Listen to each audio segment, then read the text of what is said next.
ये इसमें कई सारी चीज़ें हैं जिससे महिलाओं को भी एक तरीके से जो मुस्लिम तबका की महिलाएं हैं उन्हें कहीं ना कहीं स्वतंत्रता मिलेगी। जो तलाक का मुद्दा है वो जो है उन्हें इसे एक स्वतंत्रता मिलेगी। इसके साथ ही कई चीज़ें जो हैं उससे मुक्ति मिलेगी। ठीक है, लेकिन आपने अभी थोड़ा सा जिक्र किया, मैंने अगर सुना है सही तो, कि मुस्लिम महिलाओं को स्वतंत्रता मिलेगी। आपको ये पता होना चाहिए कि ज़्यादा तलाक मुस्लिम में होता है कि नॉन मुस्लिम में होता है। सबसे पहली चीज़ ये है कि जब इस तरह का कानून आप लाए हो तो आप उस महिला के लिए कानून क्यों नहीं ला रहे हो जिनके लोग छोड़ दिए हुए, बगैर तलाक दिए हुए, जो अकेले रह रही है। लेकिन अब तो चीज़ें बदल रही है ना। अरे देश अब चीज़ें बदल रही हैं ना। काम किया हुआ है भाई, कितना बदलिएगा। देश के प्रधानमंत्री की बीवी अलग है, उसके बारे में कहा नहीं कोई बोलता है, एक ना एक सांसद उठा रहा है ना कोई, उसके बारे में भी कानून लाइए ना भाई। रही है और दुनिया बदल रही है। अगर हमारी पत्नी के बीच हमारे बीच नहीं बन रही है तो ऑब्वियस हमें अलग हो जाना चाहिए। इतिहास को छोड़िए, वर्तमान में ये बताइए लागू होना चाहिए नहीं होना बिल्कुल चाहिए? नहीं होना चाहिए, एकदम साफ साफ बोल रहे नहीं होना चाहिए।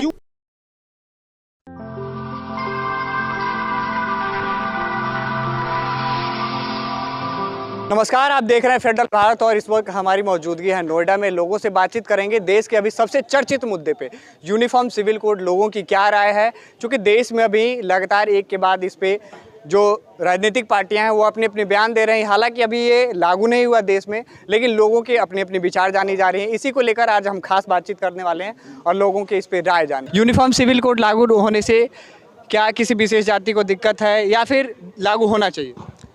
नहीं, देखिए मेरे हिसाब से तो बिल्कुल नहीं होना चाहिए, क्योंकि जहाँ तक आप जाति समुदाय की बात है तो एक किसी भी, जैसे यहाँ पे जो क्या है ना कि कोई भी जो लॉ आता है, ठीक है, वो मेजोरिटी को देखते हुए बनाया जाता है। अगर देखा जाए जो माइनॉरिटी है तो वो ऐसा क्यों होता है कि कोई भी लॉ जब आता है, कोई भी बिल पास होता है तो माइनॉरिटी के ही अगेंस्ट क्यों होता है? क्योंकि उनको वोट बैंक बनाना है, तो उनका एक मतलब एक वोट बैंकिंग के लेकर के वो इस तरह का कानून लाते हैं। जहाँ तक की बात है इस सिविल कोड की, तो मेरे हिसाब से बिल्कुल नहीं होना चाहिए, क्योंकि जो हमारे कॉन्स्टिट्यूशन में पहले से जो चीज़ें हैं, अगर इस चीज़ को आप एक एक करके अगर अभी तोड़ना चाह रहे हो तो धीरे धीरे एक आपके कंट्रोल हो जाएगा। ऐसे 10-15 कानून लिया कॉन्स्टिट्यूशन आपका बदल जाएगा। तो कहीं ना कहीं आप कॉन्स्टिट्यूशन के अगेंस्ट काम कर रहे हो, तो मेरे ख्याल से तो बिल्कुल नहीं आना चाहिए ये। इससे नुकसान क्या है? नुकसान जैसे ये है कि देखिए, सबसे पहले इस चीज़ को थोड़ा सा समझना होगा कि लॉ जो होता है हमारे कॉन्स्टिट्यूशन में, जैसे तो वो पब्लिक और प्राइवेट दो होता है, आपको भी पता होगा। क्या एक बात बताइए, इसमें कई सारी चीज़ें हैं जिससे महिलाओं को भी एक तरीके से जो मुस्लिम तबका की महिलाएं हैं उन्हें कहीं ना कहीं स्वतंत्रता मिलेगी। जो तलाक का मुद्दा है वो जो है उन्हें इसे एक स्वतंत्रता मिलेगी। इसके साथ ही कई चीज़ें जो हैं उससे मुक्ति मिलेगी। ठीक है, लेकिन आपने अभी थोड़ा सा जिक्र किया, मैंने अगर सुना है सही तो, कि मुस्लिम महिलाओं को स्वतंत्रता मिलेगी। आपको ये पता होना चाहिए कि ज़्यादा तलाक मुस्लिम में होता है कि नॉन मुस्लिम में होता है। आपको पता होना चाहिए, ज़्यादा मुसलमान से ज़्यादा तलाक नॉन मुस्लिम हिंदू में होता है। ठीक है, लेकिन जब यूनिफॉर्म सिविल कोड लागू होगा तो वो सारे वर्ग के लोगों के लिए होगा, एक कॉन्स्टिट्यूशन होगा और सारे लोगों के लिए होगा, तो इसमें नुकसान क्या है? सबसे पहली चीज़ ये है कि जब इस तरह का कानून आप लाए हो तो आप उस महिला के लिए कानून क्यों नहीं ला रहे हो जिनके लोग छोड़ दिए हुए, बगैर तलाक दिए हुए, जो अकेले रह रही है, उनका क्या? ऐसे कितने % लोग हैं? लेकिन अब तो चीज़ें बदल रही है ना। अरे देश अब चीज़ें बदल रही हैं ना। काम किया हुआ है भाई, कितना बदलिएगा। देश के प्रधानमंत्री की बीवी अलग है, उसके बारे में कहा नहीं कोई बोलता है, एक ना एक सांसद उठा रहा है ना कोई, उसके बारे में भी कानून लाइए ना भाई। आप दूसरा महिला को प्रोटेक्ट दे रहे हो, 10 को कानून ला रहे हो, हलाना फलाना ढिमकाना, और उसका क्या है?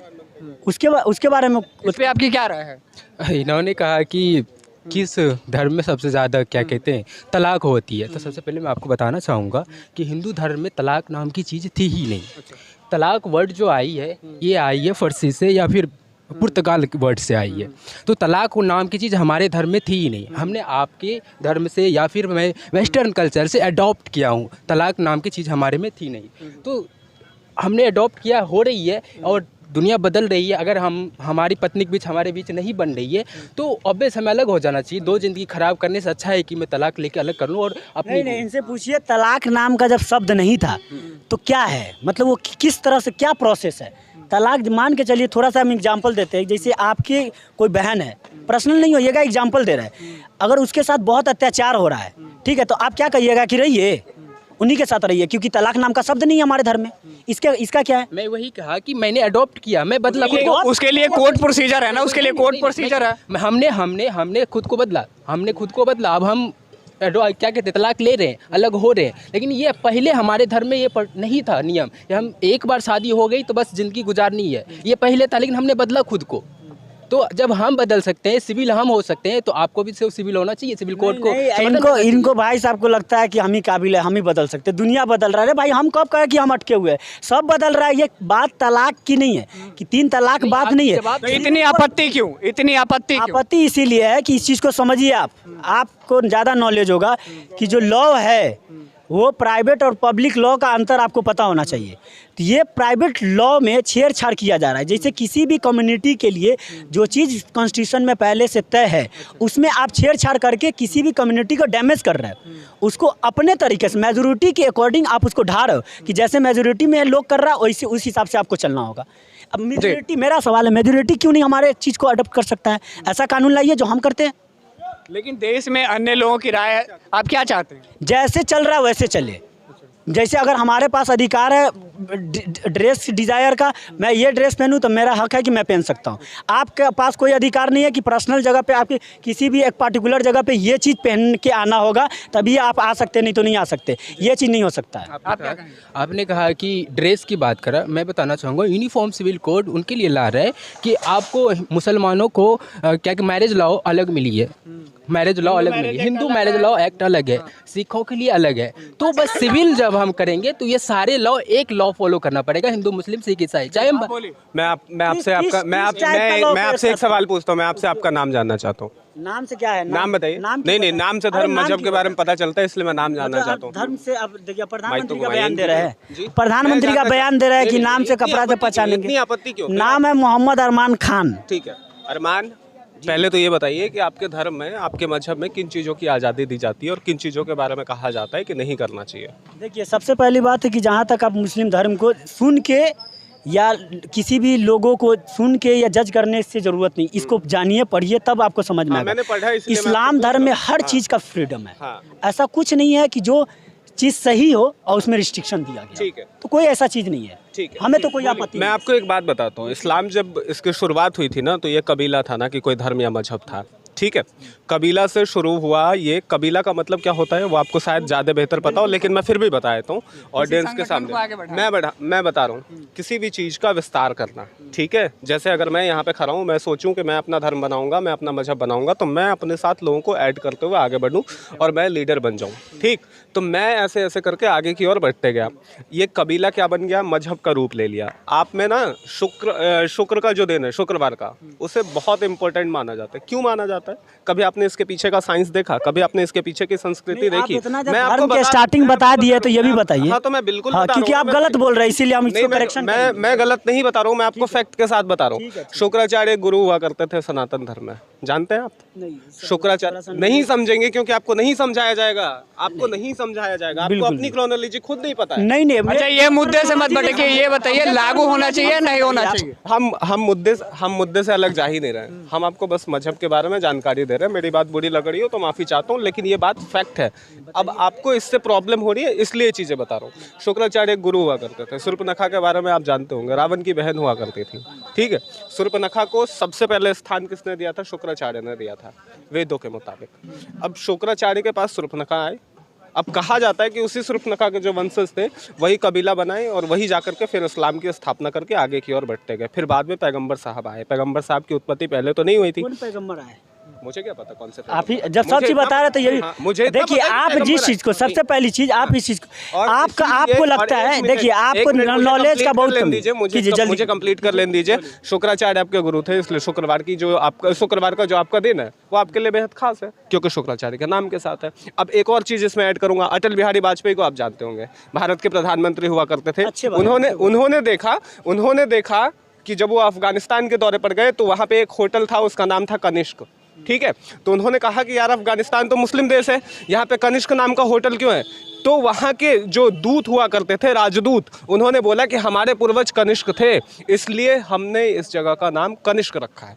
ठीक है, ठीक है। देखिए आप कहाँ का एग्जाम्पल दे रहे हो? वो किसी भी लोगों का जब पर्सनल मानना वाला नहीं, आपके आपका सारा बात को हम गलत कर रहे हैं। कैसे? सिंपल सा बात, आप जो धर्म जो है, आपने धर्म को देखा कहाँ से एक कबीला से, मेरा मानना नहीं। आपने क्या एग्जांपल दिया कि प्रोफेट पैगंबर आए, इतिहास को छोड़िए, वर्तमान में ये बताइए लागू होना चाहिए या नहीं होना बिल्कुल चाहिए? नहीं होना चाहिए, एकदम साफ साफ बोल रहे नहीं होना चाहिए। क्यों नहीं होना चाहिए? बता रहे हैं सबसे पहली बात जो हमको कानून, पहले से कानून है। आप एक बात बताइए, पहले से जो कानून है वो गलत है? ये बताइए, जो पहले से वो कानून है कॉन्स्टिट्यूशन में, वो सही है कि गलत है? आपको नहीं लगता संविधान में संशोधन नहीं होना चाहिए? कैसे नहीं होना चाहिए? मैं आपको एक बात बताता हूँ, एक मिनट भाई, एक मिनट मुझे बोले आर्टिकल 44 पढ़ लीजिए। आर्टिकल 44 में ये प्रावधान है कि अभी हमारा देश इस चीज़ के लिए अव्वल नहीं है कि सिविल किया जाए सभी को।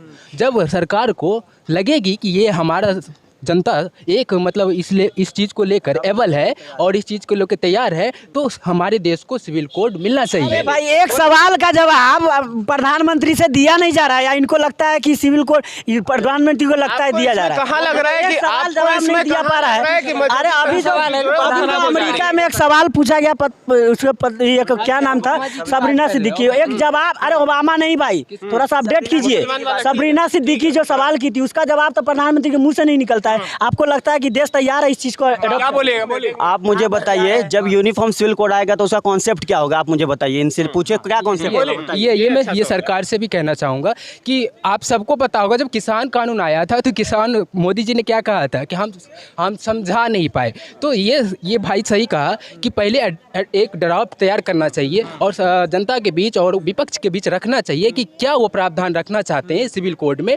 ये सही कह रहे हैं कि उसके बाद हम डिसाइड कर पाएंगे कि बड़ी प्रॉब्लम ये है ना कि जब आप इन चीजों के बारे में समझ ही नहीं रहे हैं कि क्या प्रावधान हो सकता है या क्या प्रावधान होना चाहिए, फिर आप उससे डर क्यों रहे भाई? इसमें डरने वाली कौन सी बात है? नहीं, इसमें डरने वाली कौन सी बात? देखिए, आप डराइएगा तो नहीं डरेंगे लोग। आप ऐसे बोल रहे हैं कि डरा रहे हैं, आप सीधे डरने की कौन बात है? ये तो विपक्ष वाली वो बात हो गई। नहीं देखिए, अगर हमको गलत लगेगा, सुनिए, अगर एक व्यक्ति भारत में सिर्फ हम है, अगर हमको गलत लगेगा हम विरोध करेंगे, सिंपल, ये मेरा राइट है, ठीक है। दूसरी चीज आपको हम करेक्शन कर दे, आपने थोड़ा देर पहले थोड़ा सा पर्सनल होके धर्म के बारे में बताया। आप बिल्कुल मतलब धर्म के बारे में, मुसलमान धर्म के बारे में, इस्लाम धर्म के बारे में बिल्कुल अज्ञानी है। दूसरी चीज, कोई कबीला उबीला से धर्म नहीं आया, ठीक है। ये कैसे है आप ही बता दीजिए। आपके भी धर्म में एग्जाम्पल दिया जाता होगा। ये लोग को लगता है कि ये प्रोफेट मोहम्मद से धर्म स्टार्ट हुआ, बिल्कुल नहीं। ये बाबा आदम से स्टार्ट हुआ है, ठीक है। वहां से हमारे पैगंबर माने जाते हैं, 1,24,000 पैगंबर। ये prophet Mohammed is the last prophet, ये आखिरी है। लोग को लगता है कि यहाँ से इस्लाम धर्म आया है, कई लाख वर्षों से इस्लाम धर्म है। तो ये कोई कबीला से या कोई एग्जाम्पल दिए है, उस सब से नहीं आया, ठीक है। उससे पहले कहाँ, वो आदम अलैहिस्सलाम से ही आया हुआ, ठीक है। दूसरी चीज़, मुद्दे की बात हम बता रहे हैं कि देखिए, सबसे पहली बात यह है कि ये जो टॉपिक है अभी ये इस पर बात चल रहा है, ठीक है, यूनिफॉर्म सिविल कोड। लेकिन अगर इससे सिंपल सा मेरा एक तात्पर्य ये है कि आखिर इस चीज़ को करके आप क्या करना चाह रहे हैं? क्या आप ये चाह रहे हैं कि दोनों जो भी कम्युनिटीज़ है, जो भी रिलीजन है, क्या सब एक चीज़ को अडॉप्ट करेगा? इसमें गुनाह क्या है? एक समान सबको लॉ हो, एक नियम सब फॉलो करे, तो उसमें गुनाह है? समानता, एक मिनट सब सनातन संस्कृति पे इसका इफेक्ट नहीं पड़ेगा? नहीं, मेरा एक चीज बताइए, सिंपल, पूछो, बहुत बेचैन है, दीजिए। आपको पता है टर्की मुस्लिम कंट्री है, इजराइल नहीं पता यार, कसम। वहाँ पे यूनिफॉर्म है, तो भारत में क्यों नहीं यूनिफॉर्म? बताओ। इजराइल आप टर्की के बारे में इन्होंने अभी जवाब इन्होंने अभी बताया था कि जब बाबा साहब भीमराव अम्बेडकर जब इसका तैयार करते यूनिफॉर्म सिविल कोड पे बात किए थे, तो उन्होंने आर्टिकल 44 में कहा था कि जब पूरा देश इस चीज़ के लिए तैयार हो जाएगा कि तब इस यूनिफॉर्म सिविल कोड लागू करेंगे। तो अभी तैयार नहीं है देश। किस तरह से तैयार? आपने भी कहा था कि मुस्लिम महिलाओं को अधिकार उनको पूरा मिलेगा, पूरा स्वतंत्रता नहीं। आप बताइए किस चीज़ में स्वतंत्रता नहीं? आपको एक एक चीज़ गिनाऊंगा मैं, बताइए किस में स्वतंत्रता नहीं? हमारे देश की कानून है, हमारे देश की हिंदू लॉ के हिसाब से भाई हो या बहन, दोनों को पिता के संपत्ति पे बराबर के अधिकार होता है। आप देते हैं? बिल्कुल यही तो मसला इनका, जानते नहीं है। बिना जाने हवा में बात करेंगे, कुछ नहीं जानते। और मतलब ये मिलता है कि नहीं मिलता, हवा में बात नहीं कर सकते। ऐसे लोग सब है, बस इनको आके बोलना है, चाहे कुछ भी, बस आना चाहिए। जब आप जानते ही नहीं है कि यूनिफॉर्म भाई तो वही इनको तो ये तो नहीं ये पता बात है कि ये उधर बात क्या हो रहा है। सुनिए, ये बात पार्लियामेंट में जाना चाहिए, इसमें पार्लियामेंट में डिबेट होगा। अच्छा, यूनिफॉर्म सिविल कोड में कौन कौन सी चीजें आती है, आप हमें ये बताइए। यूनिफॉर्म सिविल कोड में देखिए, अब इसमें तलाक का मुद्दा हो गया, निकाह हो गया, जितने भी प्राइवेट लॉज है उसके वही बात होगा इसमें। तलाक, ट्रिपल तलाक सही। अब बताइए मुझे कितने तरह, आप बताइए। बहु विवाह सही है नहीं सही है तो फिर क्यों आप सिर्फ क्या क्या सिर्फ बहु विवाह इसमें आएगा? सिर्फ बहु विवाह इसमें आएगा? सिर्फ बहु विवाह आएगा इसमें? सिर्फ वही आएगा? बोलिए, आप बोलिए। वही आएगा तो बताइए। देखिए, ये जो यूनिफॉर्म सिविल कोड है, जहाँ तक मैंने अभी तक जाना, वैसे ये चीज़ तो अभी चल रही है कोर्ट में भी और अभी इस पे आना बाकी है, लेकिन इसमें चीज़ है कि आपके पर्सनल लॉ, यानी आपके जो अगर आपके लिए ये हटेगा ना, तो हमारे लिए ये कलावा भी हटेगा। ठीक है, ये सिर्फ नहीं है, ये सनातन हो हर धर्म के लिए। और दूसरी चीज़ बोला तो गोवा में आज से नहीं, 1970 से यूनिफॉर्म सिविल कोड लागू है, और एक जगह हो रहा है। इंडिया के 28 राज्य में एक राज्य में ये चीज़ है, तो आप बताइए 27 में भी नहीं हो सकता। और यूनिफॉर्म सिविल कोड में एक चीज़ है, ये सिर्फ आपको नहीं, बाकी जितने भी धर्म है उस सब में परिवर्तन है। लेकिन इसमें एक चीज़, ये चीज़ ज़रूर है कि जो आपका पर्सनल है, जैसे आप कहीं भी, जैसे हम कहीं पे विश मांगते हैं, भगवान से प्रार्थना करते हैं, आप जो करते हैं अल्लाह को, वो चीज़ें उसमें मेंशन ही नहीं है। वो आप जो करते हैं वो आपको वही रहेगा। अभी मेंशन नहीं है, अभी उसका ड्राफ्ट ही तैयार नहीं, तो मेंशन कहाँ से हो जाएगा? वही चीज़ है ना, वही तो बात है। अभी इसमें सरकार अभी पूरी तरह से मसौदा तैयार करेगी। सरकार अभी आप लोगों की ओपिनियन जान रही है ना, ओपिनियन जान रही है, लोगों के विचार जान रही है ना। ओपिनियन तो वही तो, ओपिनियन अभी जानेंगे। ओपिनियन तैयार जरूर हो गया है कि आपके जो पर्सनल धार्मिक चीज है उसको क्षति नहीं पहुंचाया जाएगा। आपको अल्लाह से इबादत, हाँ, बोलिए। वो नहीं चाहिए। क्या आप नहीं चाहते कि सोसाइटी में डोमेस्टिक वायलेंस बंद हो? तो कौन हाँ? करता डोमेस्टिक वायलेंस? बताइए आप मुझे, कौन करता डोमेस्टिक वायलेंस? क्या झारखंड में, सुनिए आप, मैं आपको बताता हूँ, झारखंड में 30 संगठन अभी आया है जो आदिवासी जनजाति, उसमें कौन है डोमेस्टिक वायलेंस करता है? उसमें कौन मुस्लिम कम्युनिटी के लोग? बताइए मुझे। आपसे अभी पूछा गया क्या मुस्लिम के बारे में? हम अभी क्या आपसे 30 के बोला आधार गया। पर ही अभी आपसे बोला गया। एक मिनट सुनिएगा, सुनो, नहीं, अभी ट्रिपल तलाक में भी बात की, नहीं एक मिनट आप सुनिए, मुस्लिम कंट्री की बात भी की है। अभी आपसे किसी ने हिंदू मुस्लिम की बात की नहीं की ना? अभी आपसे डोमेस्टिक वायलेंस पे बात पूछी ना? इसके आधार पर ही पूरे लॉ को तो नहीं नाप सकते हैं ना। क्या हिंदू अपराधी भगवा अपराधी, या फिर आपसे इस्लाम वाले अपराधी, और क्या कहते हैं, हरा अपराधी, जो भी कहते हो, ठीक है, इस टाइप के अपराध की बात की आपसे नहीं की ना? पर्सनल लॉ में अगर ये चीजें आ रही है तो फिर आप तो वही तो बात है, कहाँ फैला रहे हैं? वैसे किसी खास कम्युनिटी को ही की दिक्कत क्यों है? अभी इन्होंने डोमेस्टिक वायलेंस पूछा, आप सीधे धर्म पे डोमेस्टिक पहुंच वायलेंस, गए। वही तो पूछा, डोमेस्टिक वायलेंस फैला कौन रहा? आप बताइए ना, सिर्फ हवा में बात कौन फैला रहा जवाब दे रहे हैं ना, है? ये जवाब दे रहे हैं ना। देखिए, देश में ना अभी दो चीज बहुत अच्छे से चल रही है। एक, विपक्ष को हर चीज में, चाहे कुछ भी लाओ, गवर्नमेंट कुछ भी लाए, पक्ष में जो है उसका विरोध करना है। और एक जनता को क्या है कि कोई भी मूवी आए, कोई भी आए, कुछ भी, उसका बाइकआउट करना है। ये क्यों? इससे फायदा किसको हो रहा है? आप विपक्ष में है, इससे फायदा सीधा पक्ष वाले को हो रहा है, क्योंकि आप सब कुछ का विरोध कर रहे हैं। सब कुछ गलत नहीं हो सकता, पूरे पक्ष ही सही नहीं हो सकता, और जो विपक्ष है वो पूरी तरह से वो सही नहीं हो सकता। ठीक है, और जनता हर मूवी को बाइकआउट कर रही है। इससे फायदा किसको हो रहा है? फिल्म इंडस्ट्री को। इससे फायदा प्रोड्यूसर को, एक्टर को, एक्ट्रेस को फायदा इसको हो रहा है। ठीक है? सिविल कोड पे क्या कहिएगा? यूनिफॉर्म सिविल कोड पे ये चल ही रहा है अभी, इस पे विवाद, इस पे अभी कोर्ट आ गया है। कोर्ट में अगर क्या डिसीजन होता है उस पे, वैसे मेरे आपके क्या विचार है? मेरे हिसाब से सही है, यूनिफॉर्म सिविल कोड आना चाहिए सबके लिए। यूनिफॉर्म सिविल कोड आने से जितने भी धर्म है, जितने भी मजहब, सबके लिए, अगर किसी के लिए ये उतारना है तो हमारे लिए भी ये उतारना है, सबके लिए। जी, आप क्या बोले? मेरे ख्याल से इस लॉ को जो इस्टेब्लिश करने का कोशिश जब ब्रिटिश गवर्नमेंट ने किया था 1840 में, तो इसका मेन रीज़न था कि जो क्रिमिनल क्राइम जो हो रहे हैं ना सोसाइटी में, उसे बंद किया जाए। फिर जो कॉन्ट्रैक्ट होते थे और जो एविडेंस जो होते थे उसे बंद किया जाए। उसी बेसिस पर इसे फिर से लागू करने का कोशिश किया गया। तो इसमें विरोध क्यों? फिर किस बात? आपने कहीं पढ़ा है कि वही बेस है? आपने पढ़ा है? आप गूगल कीजिए, अभी पढ़िए। आप पढ़ जाइए, आप पीटीआई का आर्टिकल पढ़िए। सुनिए, आप पीटीआई को पढ़िए, द हिंदू को पढ़िए। आप नहीं बताए, अब देखिए, लॉ को इस्टेब्लिश किया गया था ना, हम उसके बारे में बता रहे हैं। ब्रिटिश गवर्नमेंट की 2023 चल रहा है। इस्टेब्लिश का बात हम कर रहे हैं 1840। 2023 बाकी जो देश में अन्य कम्युनिटी है वो स्वीकार करने के लिए तैयार है, तो किसी खास कम्युनिटी को क्यों विरोध? मैं सबसे पहली बात तो मैं आपको सबसे पहली बात तो मैं ये बात बता दूं कि ये मुसलमान में जो शादी करने का जो होता है ना, वो हमारा कॉन्ट्रैक्ट होता है। कि ये नहीं कि जन्म जन्म का रिश्ता आप में होता है, जन्म जन्म का, हमारे अंदर नहीं होता जन्म जन्म का रिश्ता। सही है कि 10 साल की बिल्कुल, अगर एक दूसरे में अगर सहमति नहीं बन रही तो क्या कीजिएगा आप, बाद में क्या कीजिएगा उसमें? मैं आपसे एक सवाल पूछता हूँ, अगर आपके पापा आपकी मम्मी से, आपकी अम्मी से, माफ कीजिएगा पर्सनल हो रहा हूँ लेकिन जरूरी है, ठीक है, अगर 3 बार तलाक तलाक तलाक कह के छोड़ दे, ठीक, एज अ बेटा आप क्या करिएगा? क्या करिएगा? मोदी सरकार नहीं, मोदी सरकार ने इसके बाद अगर लॉ ला दिया तो क्या गलत किया बताइएगा जरा। हाँ तो क्या, हाँ तो मैं बता रहा हूँ ना, मैं बता रहा हूँ ना, आप क्या करिएगा? आप क्या करिएगा? आप क्या करिएगा? अब देखिए ये कोई बात वो है ही नहीं, तो आप इस लॉ के अगेंस्ट जाएंगे तो आप क्या करिएगा? सीधा सीधा सवाल है, इस देश से गोवा अलग है क्या? इस देश से गोवा अलग है? अरे इनको हर चीज में चाहिए, अरे आप क्या कीजिएगा, आप क्या कीजिएगा, वो क्या कर, ये पर्सनल क्यों है कि हम क्या करेंगे नहीं करेंगे, वो देखा जाएगा क्या होगा नहीं होगा। आपका यही सवाल आपसे पूछा जाए कि आपके छोड़ दिया जाएगा, आप क्या कीजिएगा? मोदी जी ने सुनिए, मैं जवाब दे रहा हूँ, हाँ समर्थन में है। अब सुनिए, मोदी जी ने अपने वाइफ को, इसकी इनकी बात मैं समर्थन तो नहीं कर रहा, सुनिए, समर्थन करेंगे आप, देखिए उसका मसौदा आएगा, उसमें पढ़ा जाएगा ना, पढ़े लिखे लोग क्या, अब जो लोग पढ़े लिखे हैं वहाँ पे बात करेंगे, कोर्ट पार्लियामेंट में बात करेंगे, इतना जल्दी थोड़ी है क्या? है ही नहीं, सवाल ये है ही नहीं, सवाल ये है गोवा, सवाल ये है ही नहीं, सवाल यहाँ ये है, सवाल ये है ही नहीं, सवाल ये है कि भारत का हिस्सा गोवा है या नहीं? बिल्कुल है, गोवा में कैसे लागू है? नागालैंड भी है, हाँ 371A, पता ना आपको? हाँ हमको पता है। तो यहाँ पे अगर भारत इसका अभिन्न हिस्सा है तो फिर वहाँ है, यहाँ क्यों नहीं होना चाहिए? बस ये भारत के किसी एक राज्य में हो, बाकी अन्य राज्य में क्यों नहीं हो, बताइए।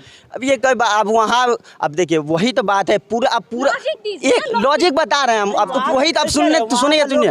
अब वहाँ गोवा में कितने जनसंख्या कितनी, इसको अडॉप्ट करने के लिए सुनिए गोवा में, अरे यार बात वही है, गोवा में हर कम्युनिटी के लोग नहीं रहते हैं, वो यहीं का है, 2 राज्य में है इंडिया का, तो वहाँ पे हर कम्युनिटी के लोग रहते हैं, तो वहाँ ये चीज है, और क्यों? और आज से नहीं, यहाँ से 40-50 साल गोवा और देश की जनसंख्या में अंतर है 140 करोड़, और गोवा देश का हिस्सा नहीं है क्या? गोवा देश का हिस्सा है, लेकिन सबका सहमति हो एक पर, ये तो नहीं है, बिल्कुल भी नहीं है कि अगर जो बात को आप ले सहमत है हम सहमत हो जाए, ये जरूरी है। एक कानून हो अगर सबके लिए हो तो इसमें गुनाह क्या? वोट देने के टाइम पे भी नहीं हो, हाँ तो वही हाँ तो लेकिन प्रधानमंत्री बन जाता है तो आप उसका क्या होगा? जो प्रधानमंत्री आपकी वाइफ को छोड़ के प्रधानमंत्री बने, उसका क्या होगा? केस कर, अरे भाई केस करेंगे तो वापस ले लेंगे ना अपना, योगी जी की तरह अपनी तरह अपना केस करेंगे, और क्या? केस कीजिए, ये कीजिए, वो कीजिए, वो नहीं, इनसे ये पूछिए कि इस बारे में इनका क्या ख्याल है, इस पर कानून आना चाहिए कि नहीं? जो बिना कुछ बोले अपनी वाइफ को छोड़ रहे थे उस पर आएंगे ना।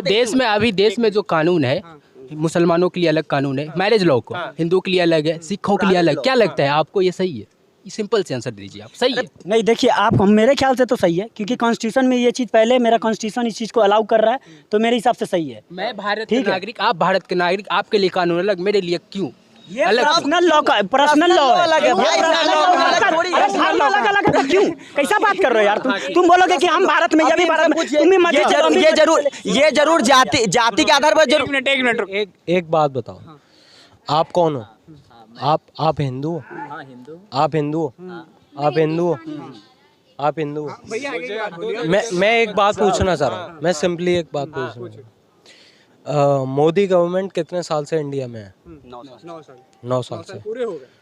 होपफुली आने वाले 5 साल में भी मोदी गवर्नमेंट ही इंडिया में होगी, राइट? सपोज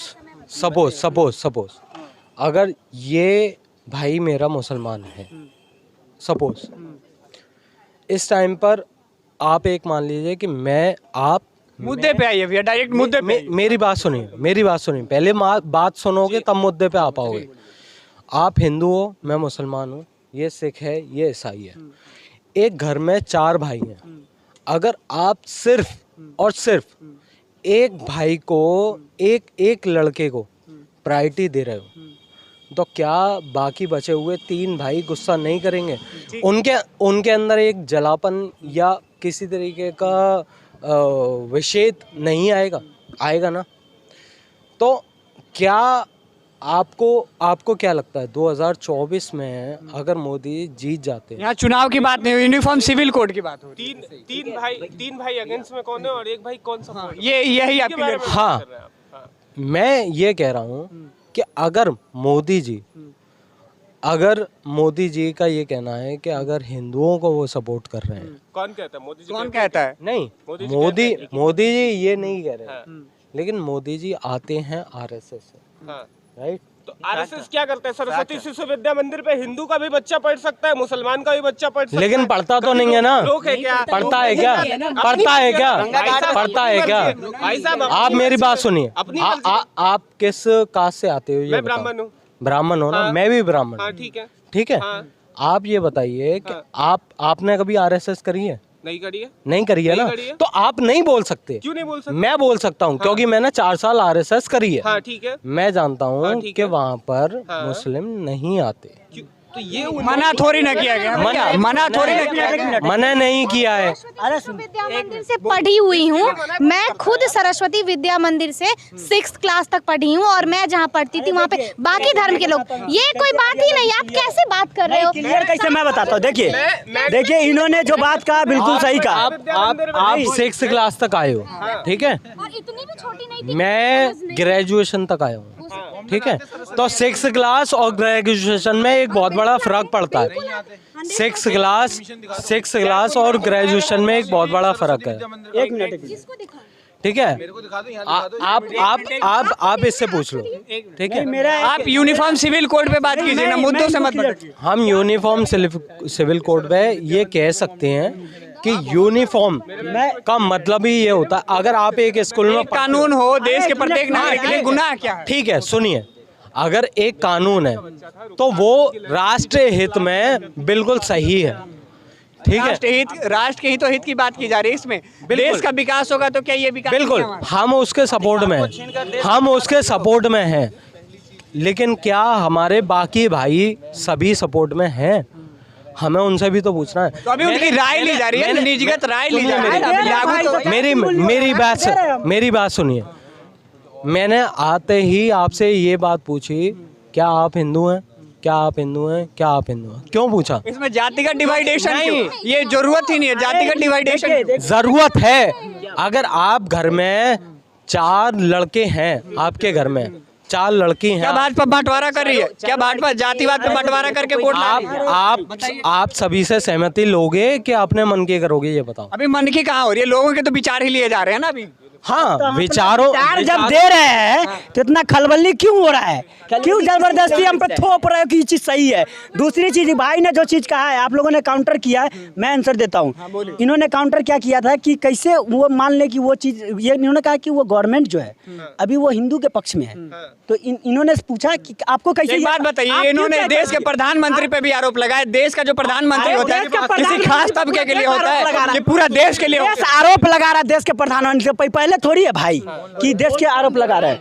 दूसरी चीज हम बता रहे हैं कि जब कोई भी आदमी, क्या ऐसे ही जीत गए? ऐसे ही जीत गए? मान लीजिए सहमति, अरे हमने चुना, हमने 2 बार चुना, इसका मतलब हम चुन दिए, आप ये ताना दोगे? आप ये सुन लीजिए कि तीसरी बार भी चुने जाएंगे। 101% चुने जाएंगे, मोदी जी ही चुने जाएंगे। दूसरी चीज मेरा देखिए कैसे लगता है कि ये चीज मतलब वो चीज उसी संगठन से फॉलो करते हैं। रीजन बता रहे हैं, क्योंकि एक माननीय बाबा है, मैं थोड़ा सा नाम उनका लेने नहीं याद है, हाँ, वो जो बागेश्वर धाम वाले बाबा धीरेन्द्र शास्त्री, तो उन्होंने हिंदू राष्ट्र की बात करते हैं। थोड़ा सा क्रोनोलॉजी को समझिएगा, वो आके हिंदू राष्ट्र की बात करते हैं, ठीक है? और बीजेपी के अभी पटना में उनका ये चला, बीजेपी के जितना भी बीजेपी की क्या बोले, वो जो बाबा है हिंदू राष्ट्र की बात करते हैं, क्या क्रोनोलॉजी बोले? हाँ, जैसे बोलने थे भाई, बोले। तो वो जो मतलब आज जो क्या है कि अभी वो पटना में गए हैं, तो जितने भी बीजेपी के, नोएडा में भी आने वाले हैं। जी बिल्कुल आए, वेलकम। तो जितने भी बीजेपी के नेता है सब उनके पास जाके चरण स्पर्श किए। तो इससे ये चीज चलता है कि जो आदमी ऐसा हिंदू राष्ट्र की बात करते हैं, उनको सारे के सारे लोग जब समर्थन करते हैं, जो संविधान के अगेंस्ट बात करते हैं, जब सब लोग सपोर्ट करते हैं, तो इससे क्या मैसेज आ रहा है? हाँ, तो देश ने उसको बैन कर दिया। कौन छूते थे पाँव? कौन छूते थे?